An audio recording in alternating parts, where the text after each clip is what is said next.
This is my first job.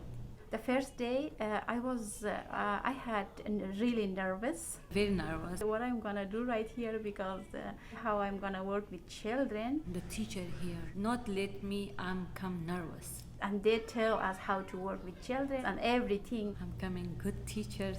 I'm learning. Yes, we are learning. I'm working. I'm very happy. I feel confident. My dreams come true.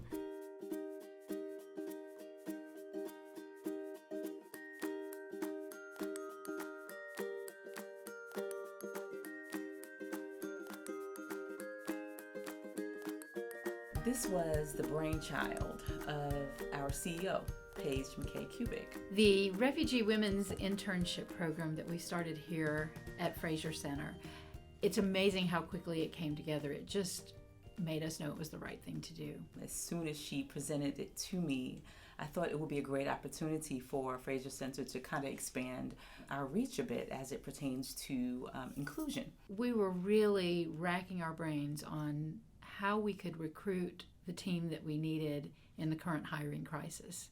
We had increased our starting wage to $15 an hour. We're very excited by that.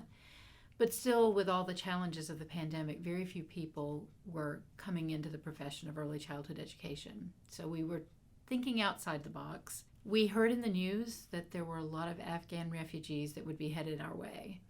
And fortunately, our team had some great connections in the community with the Refugee Women's Network. Frazer Center approached us and said, hey, we have this idea. What do you think? And the idea was to identify some refugee women from the community who are interested to pursue childcare as their career and train them. They had several ladies who were interested, and we just got the ball rolling. All the pieces came into place very quickly, and in about a month and a half, we went from a vague idea on a Zoom call to having 8 amazing women here every day in our program on the path to become early childhood educators and members of the Frazer Center team. It's a 16-week program.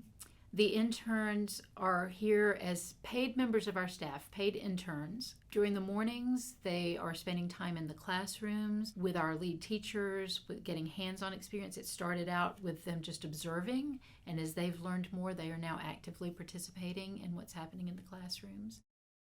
And then in the afternoon, they go into classes where they are working on a Child Development Associate credential. They have to have 120 class hours where they are actually taking courses. And when those class hours are over, they also have to earn 480 hours of actually being in a classroom working with children, which they're getting as part of the internship. And they will get coaching to help them complete the portfolios to get the Child Development Associate credential. One of the things that we really loved about this partnership is that it encompassed resources to address the barriers that these women face. Resume building isn't easy for most of us, right? And so imagine doing that without knowing the language. Imagine looking for work in a different environment where you don't know anyone, where you don't speak the language. It feels like you are born new and you don't know anything about the world. You don't know how you apply for jobs. You don't know how you go for looking for jobs. We're going to equip you with the resources that you need. You will have support with ESL classes. You will have support with transportation. You will have an interpreter there. You will have support with having other individuals that you can anchor to from your community that can provide support. This is genius. It's genius. It's solving a huge childcare workforce problem. It's offering an amazing opportunity to women from countries where they may not have been in the workforce, they may not have had a chance for a lot of formal education. The Frazer Center not ask me, what is your education?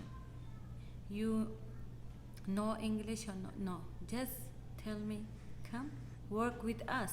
We are help you. We are give you classes. You learning, it's okay, come. I am very thankful for here with Frazer Center, inshallah. I'm doing my best. Our Frazer Center team is also spending time training them on kind of all of our internal policies and procedures and inclusion best practices. Before, I didn't know how to work with children, especially in the United States. It's really different. And we learn a lot about health safety, about CPR class. We learn a lot of. We're still learning. I love it. In addition to the nuts and bolts of what they're doing here from 9 to 5 every day, we are working with the Refugee Women's Network to assist with childcare and have been able to enroll some of their children at Frazer Center, where we've had spaces available to do that. We experience that childcare has always been an obstacle for women to even come to workshops, be involved. When they come to the country, most of the time women take the back seat because they have to take care of their children, get them settled in school while their husbands and other family members go to work. We really thought that the childcare needs has to be tackled. And then the Refugee Women's Network has also worked with us in doing some cultural competency training with our staff. We told them about the history of Afghanistan and how the crisis have affected the Afghans here and how we have new Afghan arrivals here. We provided a lot of information about our religion and then our culture, which are the appropriate things to do, which are not appropriate things to do. And that step was really important and really very helpful.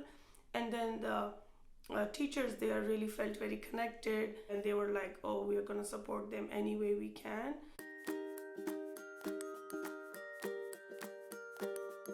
The women who are part of the internship cohort have come in with such thirst for the knowledge that they're learning and such joy at having this place and this opportunity and such love for the children that we can tell they have the spirit of the kind of people we want on the Frazer Center team and are like sponges and learning all the skills. So we're really enthusiastic about what they will bring as employees. This is such a low investment, but you get such motivated, quality workers. And I think this is a model that a lot of businesses can learn from. When you partner with nonprofit organizations, when you expand your workforce, when you make your hiring and training and application process more inclusive, you're essentially really helping yourself in the sense that you widen the pool of talent that you can attract. You are able to create diverse, inclusive workspaces that we all want. It just starts with that belief that women who just arrived, who did not have perfect English, could come through this program and be successful and could contribute to Frazer Center as well as in the community. That starts with the leadership and the belief. I really see these women that they are building their confidence and they're standing for themselves. My future, I see. Maybe the future I'm come like director, the Frazer Center. Like, yeah.